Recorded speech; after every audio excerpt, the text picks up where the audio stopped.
ఈరోజు నరేంద్ర మోడీ గారు మరి ఈ యొక్క పొదుపు సంఘాలన్నిటి కూడా ఒక్కొక్క సంఘము ఒక్కొక్క కుటీర పరిశ్రమ మారాలి. వాళ్ళ బస్తీలలో కానీ అక్కడ చుట్టుపక్కల ప్రాంతాలు కానీ ప్రజలు ఏమనుకుంటున్నారు, ఏమి తయారు చేస్తే బాగుంటుందో వాళ్ళందరికీ పరిశోధన చేసి వాళ్ళందరికీ ట్రైనింగ్ ఇవ్వాలని నిర్ణయించాడు నరేంద్ర మోడీ గారు. ట్రైనింగ్ ఇచ్చిన తర్వాత వస్తువులు తయారు చేయడానికి కావాల్సినటువంటి డబ్బు కూడా బ్యాంకుల్లో ఇస్తారు. ఆ వస్తువులు తయారు చేసినాక దాని షాపులలో కానీ మార్కెటింగ్ చేయడం కూడా ప్రభుత్వం చూస్తుంది. ఆ రకంగా పొదుపు సంఘాలను మహిళలను తమ కాళ్ళ మీద నిలబడే విధంగా నరేంద్ర మోడీ గారు చర్యలు తీసుకుంటున్నారు. నరేంద్ర మోడీ గారు మొదట ప్రధానమంత్రి కాగానే స్వచ్ఛ భారత్ కార్యక్రమం తీసుకున్నారు. రెండో రోజు బేటీ బచావ్ బేటీ పడావ్ అనే కార్యక్రమం తీసుకున్నారు. తల్లి గర్భంలో ఉన్నప్పుడే అమ్మాయి అబ్బాయి తెలుసుకొని అమ్మాయి అయితే తల్లి గర్భంలోనే చంపేస్తున్నటువంటి పరిస్థితి మనం తెలుసు. ఒక గ్రామంలో 1000 మంది జన్మిస్తే మగపిల్లలు 1000 మంది ఉంటే ఆడపిల్లలు 800 మందే ఉండేవారు. ఆ రకంగా ప్రకృతి విరుద్ధంగా ఈ యొక్క ఆడబిడ్డలను చంపేసేటువంటి ప్రకృతి ఉంటే నరేంద్ర మోడీ గారు దాన్ని తీవ్రంగా వ్యతిరేకించి బేటీ బచావ్ బేటీ పడావ్ అనేటువంటి కార్యక్రమం తీసుకొని బేటీ బచావ్ బేటీ పడావ్ బేటీ పడావ్ పిల్లలను రక్షించాలి, పిల్లలను పెంచాలి, పిల్లలను చదివించాలనేటువంటి కార్యక్రమం తీసుకొని ఈరోజు ఆయన గత కొన్ని రోజులుగా చేసినటువంటి శ్రమ కారణంగా ఈరోజు తల్లి గర్భంలో ఆడపిల్లలను చంపేసే సాంప్రదాయం పోయింది. 1000 మంది మగపిల్లలు పుడితే ఈరోజు సమానంగా ఆడపిల్లలు కూడా 1000 మంది మగపిల్లలు పుడతా ఉన్నారు. అంతేకాదు అన్ని రకాలుగా ఈరోజు మరి ఈ యొక్క మహిళల సంక్షేమం కోసం అనేక కార్యక్రమాలు చేపడుతున్నటువంటి విషయాన్ని కూడా ఈ సందర్భంగా మీకు మనవేస్తున్నాను.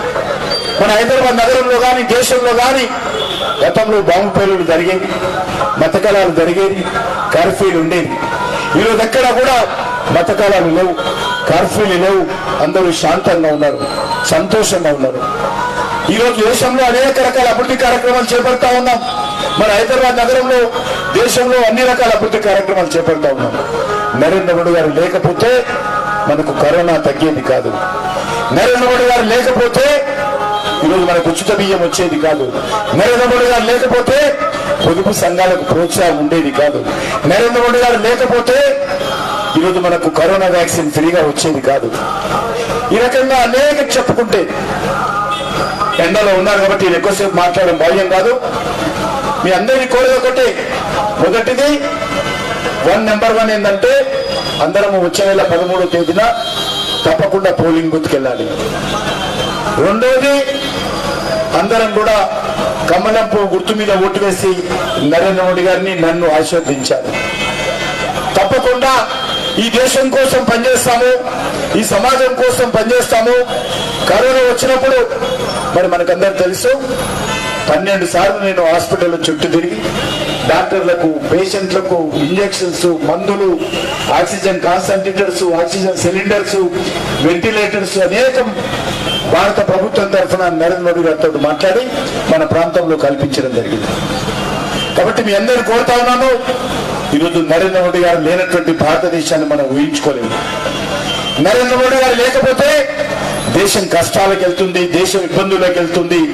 దేశం ఈరోజు ఒక స్థిరమైనటువంటి ప్రభుత్వం ఉండదు, ఒక సుస్థిరమైనటువంటి నాయకత్వం ఉండదు.